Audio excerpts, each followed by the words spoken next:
پھولوں کی مہکار میں وہ، جنگل میں کوہسار میں وہ، سورج چاند ستاروں میں، مومن کے کردار میں وہ، حور و ملکیاں جن و بشر، سب پر ہے مالک کی نظر۔ الحمد للہ نحمده ونستعینه ونستغفره ونؤمن به ونتوكل عليه ونعوذ بالله من شرور أنفسنا ومن سيئات أعمالنا من يهده الله فلا مضل له ومن يضلله فلا هادي له ونشهد أن لا إله إلا الله وحده لا شريك له ونشهد أن سيدنا وسندنا وحبيبنا وشفيعنا ومولانا محمدا عبده ورسوله أما بعد فأعوذ بالله من الشيطان الرجيم بسم الله الرحمن الرحيم يعلم خائنة الأعين وما تخفي الصدور وقال النبي صلى الله عليه وسلم أن تعبد الله كأنك تراه فإن لم تكن تراه فإنه يراك آمنت بالله صدق الله العلي العظيم وصدق رسوله النبي الكريم ونحن على ذلك من الشاهدين والشاكرين والحمد لله رب العالمين۔ اسٹیج پر جلوہ افروز حضرت مولانا الطاف حسین صاحب قاسمی، مداح رسول حافظ اسعد بستوی صاحب، مولانا محمود الرحمن صاحب قاسمی، قاری غفران احمد صاحب اور قاری محفوظ الرحمن صاحب اور حضرت مولانا اذکار احمد صاحب قاسمی، دیگر معزز علماء کرام، سامنے بیٹھے ہوئے قابل صد احترام بزرگوں اور دوستوں، آج کا یہ اجلاس اصلاح معاشرہ کے نام سے موسوم ہے۔ ہم سب کو معلوم ہے کہ معاشرے میں جو بھی بگاڑ پیدا ہوتا ہے، جہاں انسانوں کا رہن سہن ہوتا ہے، اس میں پیدا ہونے والے بگاڑ کو دور کرنے کا نام اصلاح معاشرہ ہے۔ اور معاشرے میں بگاڑ بہت زیادہ ہے، جن بگاڑ کو الفاظ میں شمار نہیں کیا جا سکتا۔ اس لیے آج کی مجلس میں میں آپ کی خدمت میں وہ بنیاد پیش کرنا چاہتا ہوں جس کی وجہ سے معاشرے کی اصلاح ہونی ہے اور معاشرے کے بگاڑ کو دور کرنا ہے۔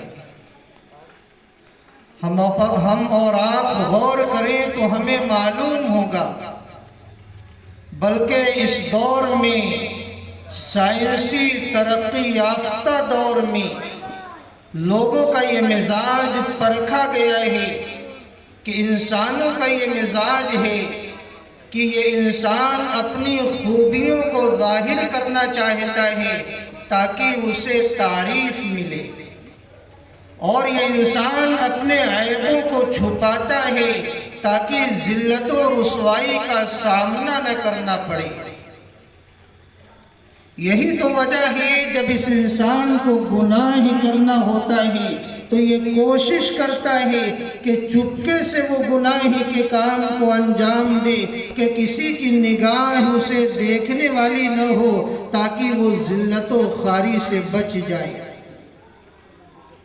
یہی وجہ ہے کہ ویڈیو کیمرے کی ایجاد ہوئی کہ لوگوں کو گناہ سے ویڈیو کیمرے کے ذریعے بچایا جائے۔ دکانوں میں کیمرے نصب کر دیے گئے تاکہ مزدور نہایت ذمہ داری کے ساتھ اپنے کام کو انجام دے، غفلت اور سستی نہ کرے۔ اسی طرح جو گاڑیاں چلائی جاتی ہیں، ٹریفک قانون بنا ہوا ہے، تمہیں کس رفتار میں چلنا ہے، اگر رفتار زیادہ ہوئی تو تم پر فائن لگے گی۔ لوگوں نے جہاں دیکھا کہ کوئی پولیس موجود نہیں ہے نگرانی کرنے والا، تو تیز رفتاری کے ساتھ گاڑی لے کر آگے بڑھ گئے، اور جہاں کوئی نگرانی کرنے والا مل گیا تو خود کو روک لیا، سست رفتار ہو گئے۔ لیکن آپ مکہ مکرمہ سے مدینہ منورہ کی طرف جائیں، جن لوگوں نے مشاہدہ کیا ہے ان لوگوں نے یہ بتلایا ہے کہ باقاعدہ کیمرے نصب کیے گئے ہیں، راڈار کو نصب کر دیا گیا ہے، اس کے ذریعے رفتار کا پتہ لگایا جاتا ہے کہ اگر کوئی تیزی کے ساتھ جاتا ہے تو اسے اس کی بنا پر گرفت کر لیا جاتا ہے۔ اب آدمی کے دماغ میں یہ موجود ہے کہ یہ کیمرہ ہماری رفتار کو دیکھ رہا ہے، لہٰذا وہ گاڑی سلو چلاتا ہے، آہستہ چلاتا ہے تاکہ گرفت سے بچ سکے۔ یہ انسانی مزاج ہے۔ بڑے بڑے ہم مال دیکھے ہوں گے، اس کے اندر سامان بکھرے ہوئے ہوا کرتے ہیں، لیکن کوئی اسے ہاتھ نہیں لگاتا، کیونکہ اس کے دماغ میں یہ محفوظ ہے کہ کیمرے کے ذریعے نگرانی کی جا رہی ہے۔ اگر میں کسی سامان کو ہاتھ لگایا اور جیب میں رکھا تو گیٹ پر مجھے پکڑ لیا جائے گا۔ یہ استحضار اس کے دماغ میں موجود ہوتا ہے، جس کی وجہ سے وہ گناہ نہیں کرتا، چوری نہیں کرتا۔ لیکن آپ ذرا بتلائیں، کیا یہ ویڈیو کیمرے گناہ سے بچانے کے لیے کافی ہیں؟ بجلی چلی جائے، چوریوں پر چوریاں ہو جائیں، کیمرے کو خراب کر دیا جاتا ہے، ایسے ایسے انداز میں چوریاں کی جاتی ہیں۔ یہ لوگوں کو گناہ سے بچانے کا ذریعہ تو ہے، لیکن کافی نہیں ہے۔ کافی کیا ہے؟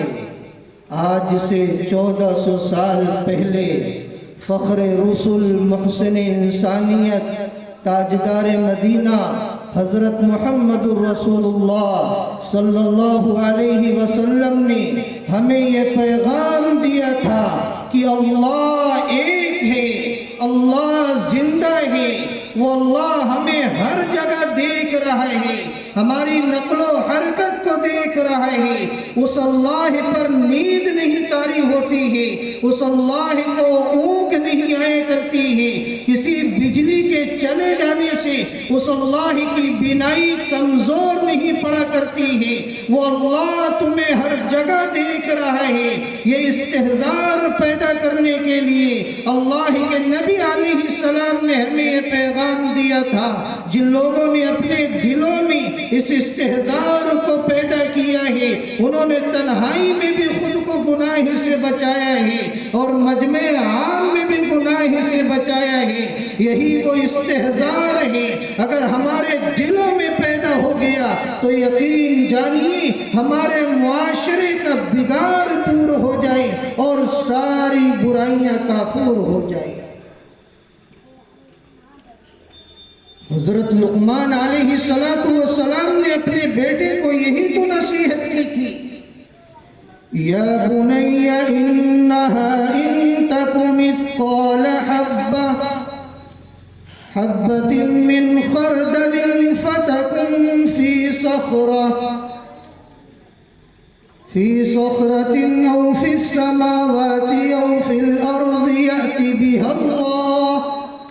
کیا نصیحتیں کی، اے بیٹے تمہارا کوئی بھی عمل ہوگا، چاہے وہ پہاڑ کی چٹانوں میں ہو، آسمان کی بلندیوں میں ہو، زمین کی پستیوں میں ہو، اللہ تعالیٰ اس عمل کو حاضر کر دے گا۔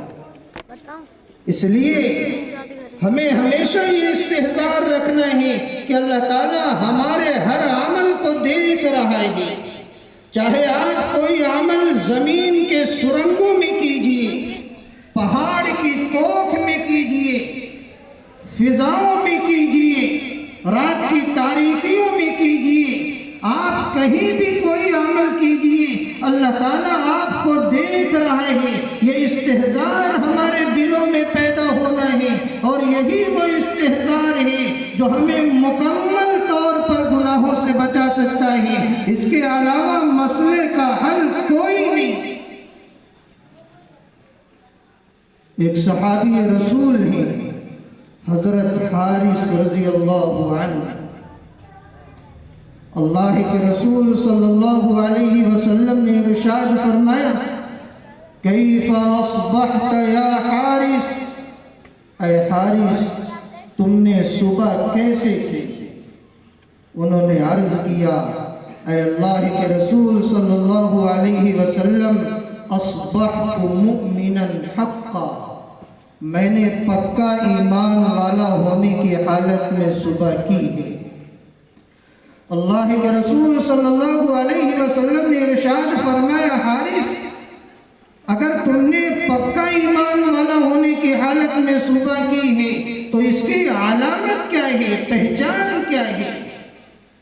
حضرت حارث رضی اللہ عنہ نے عرض کیا، اے اللہ کے رسول صلی اللہ علیہ وسلم، مجھے یہ احساس ہوتا ہے کہ عرش میرے سامنے ہے، اور کچھ لوگ ہیں جو جنت میں جا رہے ہیں اور کچھ لوگ ہیں جو جہنم میں جا رہے ہیں۔ مجھے ایسا محسوس ہوتا ہے کہ میری نگاہیں یہ سارے مناظر کو دیکھ رہی ہیں۔ اللہ کے رسول صلی اللہ علیہ وسلم نے جب یہ سنا ہے تو ارشاد فرمایا کہ اے حارث تم نے ایمان کی حقیقت کو پہچان لیا ہے، ایمان کی معرفت کو تم نے حاصل کر لیا ہے۔ یہی تو پیغام دیا جا رہا ہے، ان تعبد اللہ کأنک تراہ فإن لم تکن تراہ فإنہ یراک، کہ تم اللہ کی عبادت اس طرح کرو گویا تم اللہ کو دیکھ رہے ہو۔ اگر یہ کیفیت پیدا نہ ہو سکے تو کم از کم یہ کیفیت پیدا کر لو کہ اللہ تمہیں دیکھ رہا ہے۔ یہی وہ چیز ہے جو ہمیں گناہوں سے بچائے گی۔ آج یہ استحضار ہمارے دلوں سے نکل چکا ہے، ہم تو کہتے ہیں کہ اللہ ہمیں دیکھ رہا ہے، لیکن میرے بھائی تنہائیوں میں ہم بھول جاتے ہیں، رات کی تاریکیوں میں بھول جاتے ہیں کہ اللہ ہمیں دیکھ رہا ہے۔ آخر جب اللہ دیکھ رہا ہے تو ہمیں جرأت کیسے ہوتی ہے گناہ والے اعمال انجام دینے کی؟ آپ کو میں بتلاؤں، ایک نوجوان مشہور واقعہ ہے، بکریاں چرا رہے ہیں۔ عموماً بکریاں چرانے والے زیادہ تعلیم یافتہ نہیں ہوتے، غیر مہذب ہوتے ہیں۔ حضرت عبداللہ بن عمر رضی اللہ عنہ کا گزر اس بکری چرانے والے نوجوان کے پاس سے ہوتا ہے۔ حضرت عبداللہ بن عمر رضی اللہ عنہ اس نوجوان کو بلاتے ہیں اور یہ ارشاد فرماتے ہیں کہ اے نوجوان، مجھے بکری کی ضرورت ہے، اگر تمہاری اجازت ہو تو ایک بکری تم مجھے فروخت کر دو، ہم بھی کھائیں گے، تمہیں بھی کھلائیں گے، ضرورت پوری ہو جائے۔